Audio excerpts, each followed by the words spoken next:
folks. Thanks for joining me today. And I want to take this opportunity to wish everybody a very happy Valentine's Day. If you don't celebrate Valentine's Day, that's totally okay. But I just wanted to say to everyone that I love you and I appreciate you. And I want you to know that if it weren't for you continuing to watch my videos, I wouldn't be inspired to continue making them. So it's a win-win for both of us, and I just wanted to express that to you. So my appreciation and my love to you on this day of love. So to celebrate or to recognize this day of love, I'm doing a stone that is really adorable. And I really hope that you like it as much as I did when I was painting it. It was really, really fun. And I feel like I really got to capture Northern Ontario with this whole day of love. So what I mean by that is if you saw the thumbnail at the beginning of the video or what you clicked on, it was a picture of a moose holding a hug. No, it was holding a heart. It was hugging the heart. So that's what I'm painting today. So I'm very happy that you're here with me to go through this. And I do apologize. It is a bit of a long video, but it's very worth it to stick around and watch to the end. There's a lot of different steps that I did in this, and I did speed it up as much as I could without losing that. So if it is going too fast, feel free to pause or to save it for later so that you can watch later. Totally up to you. But I'm just giving you the heads up now on what to expect. So just to catch you up on what's already happened, I drew a circle on my art stone with my General's charcoal pencil and the compass. And this is a stone that I made by using the molds from the Happy Dotting Company. And then I used some metallic watercolor and blended them together. Now you can't really see it very well right now, but once it's resined, you can really see these colors. And I really liked it for the background. I wanted to keep it soft, but I like my glitter, so had to put that on there too. And now I'm just sketching out where I want the moose and where I want the heart and all of that. So now you can see a much better view of it. And it's just a sketch. I don't necessarily follow it. It's just something to sort of keep me on cue as to where I should, keep my painting to the proportion, I guess, of the actual painting that I'm doing. So because I'm using red on top of a dark surface, I really want that red to pop. So I'm painting it white first and making sure that I've got my shape that I want and really making sure that I have a good coverage, because if you paint the red straight onto the darker background, it really fades and you don't get to see it as well as if you paint with the white background first. So that's what I'm doing here. And I'm just sponging it out so I get out the brush strokes so that when I do paint the red on there, it's going to look a lot better and really pop and shine. So you'll see that when we get to that point.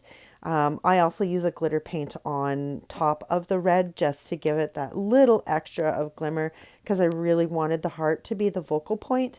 So that's why I'm spending so much time on it. So the colors that I'll be using today will be listed in the description below. So the names of the colors and the company that makes them, so the brand.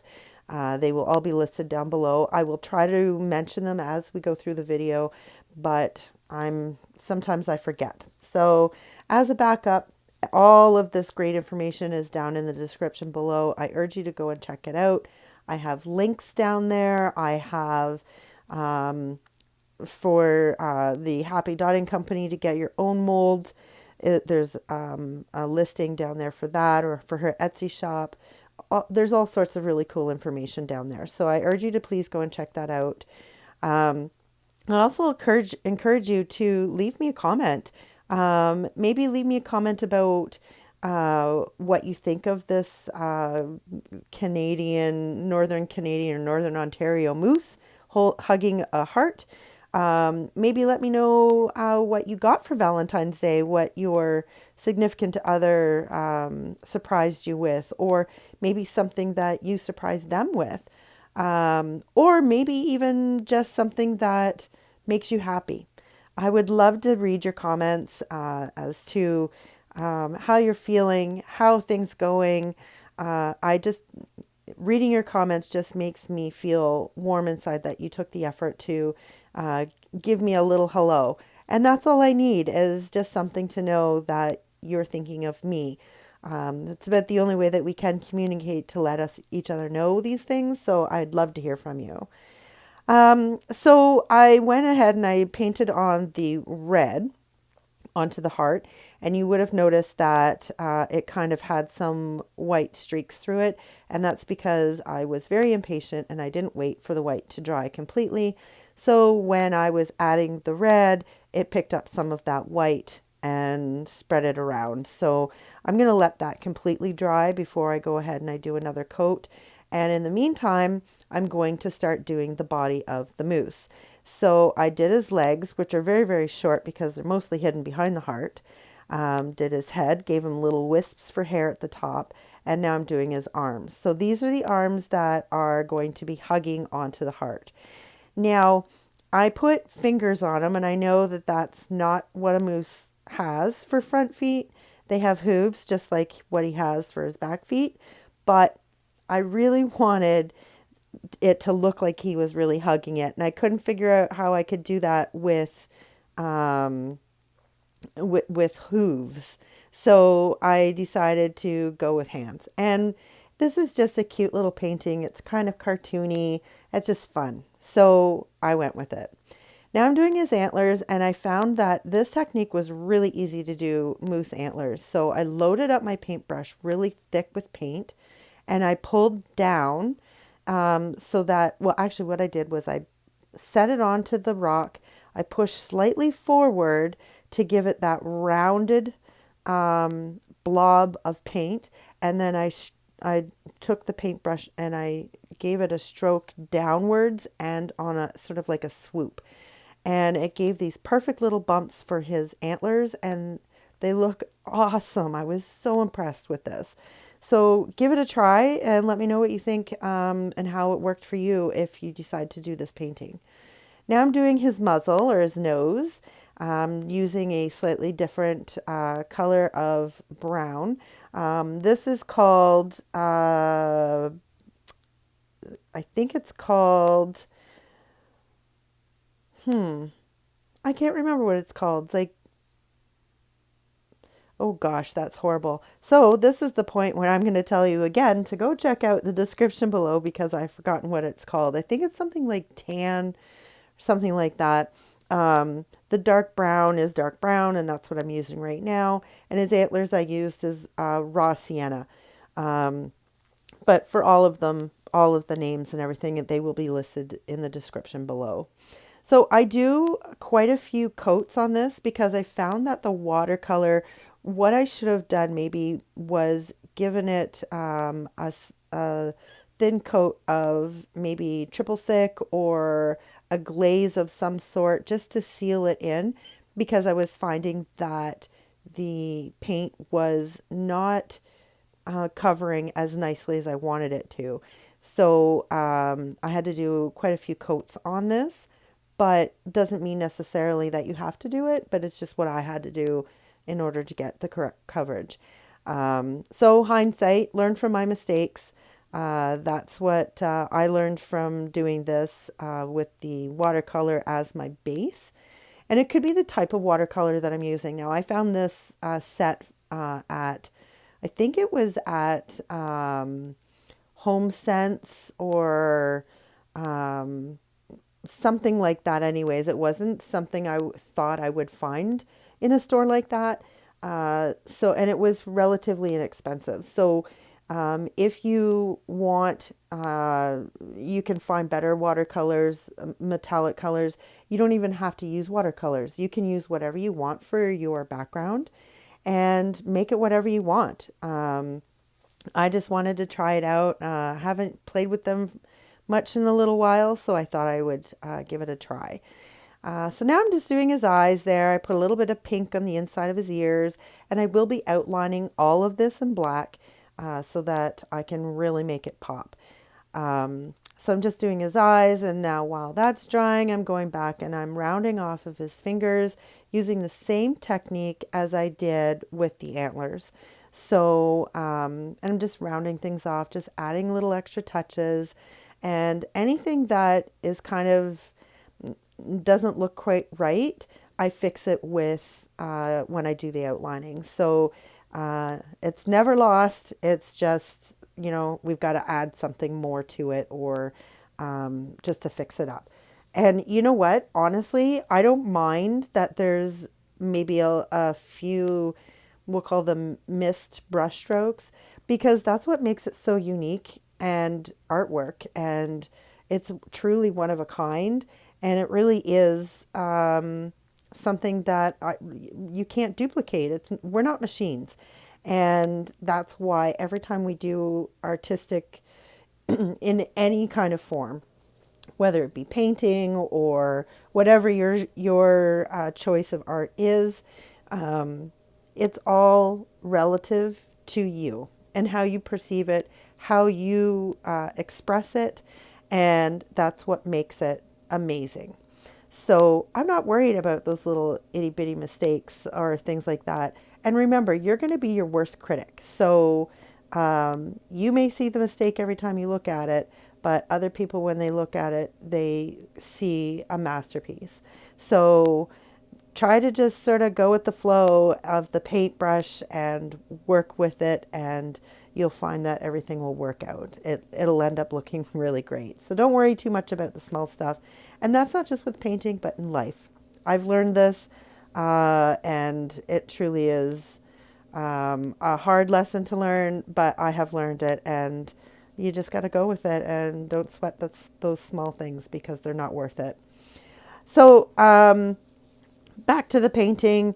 So now I'm into doing the outlining and things. One hoof is a little bit bigger than the other, and that's because I was trying to make it look like it was closer. I may or may not have been able to capture that, but it's okay. And I put some white bloops there on the heart because I really wanted it to look like it was shiny. And I'd also put on some of that glitter paint. I think it's Glamour dust that I used for that, but definitely check the description below for all of these. I did this a few weeks ago, so I'm really sorry if I don't remember all of the exact names of the paint that I used, but definitely check it out down below. I'm just going to say, if you're new here, I'm sorry I've been rambling so much, but this is what I do. I just talk away and try to give tips and tricks for how to do some of the techniques and things like that I do. But if you are new here and you're enjoying this video, please subscribe. Make sure you hit the like button too if you like this. I'd love to see those thumbs up. And yes, subscribe and to ring the bell so that every time I post a video, you'll get a notification and you'll be able to be one of the first ones over to watch it. So please do that, and look forward to bringing all sorts of new content. I have so many things planned. Some are in finished stages, some are not, and they're still in progress. But I'm so excited with the amount of energy, creative energy that I've had in the last few weeks. It's just been amazing. So I've been getting a lot of things done on rocks, and a lot of ideas keep popping in my head. My list keeps growing and growing. So there'll be lots of new content coming your way. So stay tuned for that. I will also be posting these in my Etsy shop. So I will likely be doing that on Friday. So make sure that you go and check out my Etsy shop. There are items that are listed there now that have been there for a little while.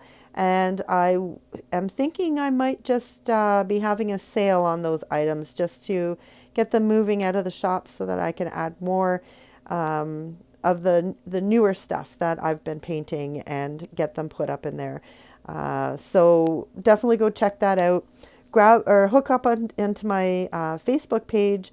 It's listed in the link. The link is listed below. Sorry for my tongue twisters here today, guys. I'm just so excited about getting this rock posted for you, and it was so cute and so fun to do. Yes, there is a link in my description to my Facebook page. Head on over there. I have all sorts of other posts that I do there of rocks that I've painted that I have not posted on Facebook, or sorry, on YouTube, because I just simply don't have the time to video all of them. But there are lots of things over there, and you can certainly let me know if anything that you see on my Facebook page, if you want to see a tutorial for, I will definitely do that for you. So head on over there, check that out, and let me know. So just to catch up again, because I've been blabbering on, I'm just putting on, I did his eyes, his nose, and a little smirky smile. I put some light catches there on his antlers and on his hooves, and I really liked how he turned out. And now I'm just doing a gold frame around it, and I made it so that his antlers were both sticking out side of the frame. So I thought it looked really cute, and I was really happy with it. So once this dries, I give it a coat of resin, let it sit for 24 hours, and then it's finished. So I hope you enjoyed this video, and remember folks, life is what you make it, so get creative.